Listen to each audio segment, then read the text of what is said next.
Hai, jumpa lagi bersama saya dalam studi Al-Quran. Sebelum membahas topik studi kita, mohon dukungannya untuk mengklik tombol like, subscribe, notifikasi, dan mohon video ini di-share agar makin banyak orang mendapatkan pencerahan. Studi kita kali ini masih membahas tentang Al-Quran kontra pengetahuan. Ini merupakan bagian yang kedua, ya. Nah, seperti yang sebelum-sebelumnya, kami mau sebelum membahas studi kita, kami ingin menyatukan dulu pemikiran dasar kita, yaitu bahwa Al-Quran merupakan wahyu dari Allah Subhanahu wa Ta'ala. Ya, jadi apa yang tertulis di dalam Al-Quran itu merupakan kata-kata Allah sendiri, ya, kata-kata Allah sendiri, ya. Jadi karena Allah itu maha suci, maka kata-katanya juga suci, sehingga Al-Qur'an itu adalah suci, ya. Melecehkan Al-Qur'an itu sama halnya dengan menghina Allah. Sama sama halnya dengan menyerang martabat luhur Allah Subhanahu wa taala. Orang seperti ini dalam Al-Qur'an diperintahkan untuk dibunuh, ya. Itu Allah sendiri yang memerintah. Jadi umat Islam punya kewajiban untuk membunuh orang yang menghina Allahnya. Nah, ya, itu ada dalam surah Al-Maidah ayat 33. Nah, jadi ini Al-Quran merupakan wahyu dari Allah. Jadi dari sini tampak jelas bahwa sumber wahyu itu adalah Allah Subhanahu wa taala, ya. Sumber wahyu itu. Bukan siapa-siapa. Sumber yang tertulis dalam Al-Qur'an itu adalah Allah sendiri, bukan manusia, ya. Nah, ini harap dipaham. Nah, umat Islam yakin bahwa Allah itu adalah maha benar, ya. Umat Islam yakin. Saya pikir bukan hanya umat Islam, ya. Apapun agama Anda, pasti Anda yakin bahwa Allah itu maha benar. Nah, karena Allah itu maha benar, logikanya Al-Quran adalah kitab kebenaran. Itu kan apa? Al-Quran tadi kan wahyu Allah. Allah itu maha benar. Maka Al-Quran dilihat sebagai kitab kebenaran. Itu.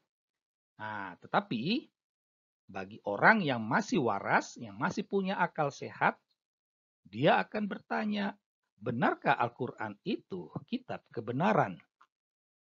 Nah, dari sini kita coba akan mengkonfrontasikan, ya, kebenaran dalam Al-Quran dengan kebenaran yang ada dalam pengetahuan.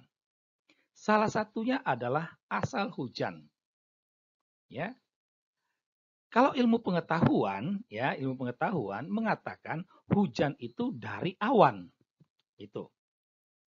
Jadi kan uap air dari laut, dari danau, atau dari mana saja itu naik ke atas lalu membentuk awan dan setelah padat terjadi tumbukan, pecah, turunlah dia menjadi hujan. Ya, kurang lebih seperti itu. Jadi tidak akan mungkin hujan turun tanpa ada awan. Meski tidak semua awan itu dapat menurunkan air hujan, tidak. Tetapi yang pastinya hujan tidak akan turun kalau langit itu cerah, tidak ada awan, tidak akan mungkin. Ya, lalu bagaimana dengan Al-Quran? Apa yang dikatakan oleh Al-Quran?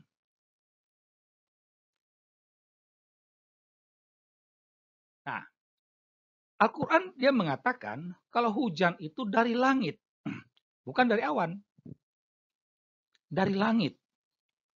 Jadi setidak-tidaknya ada 5 ayat yang menegaskan hal itu. Ya, kita lihat bersama-sama. Dialah yang menurunkan air hujan dari langit. Al-Baqarah ayat 22. Ya, dan kami turunkan hujan dari langit. Surah ke-15 ayat 22. Allah lah yang telah menciptakan langit dan bumi dan menurunkan air hujan dari langit. Surah ke-14. Dan Allah menurunkan air hujan dari langit. Surah ke-16. Dan kami turunkan air dari langit dengan suatu ukuran. Surah 55. Ya. Nah, jadi ini bahwa hujan itu dari langit, bukan dari awan. Itu. Ini Allah sendiri yang mengatakan, bukan manusia.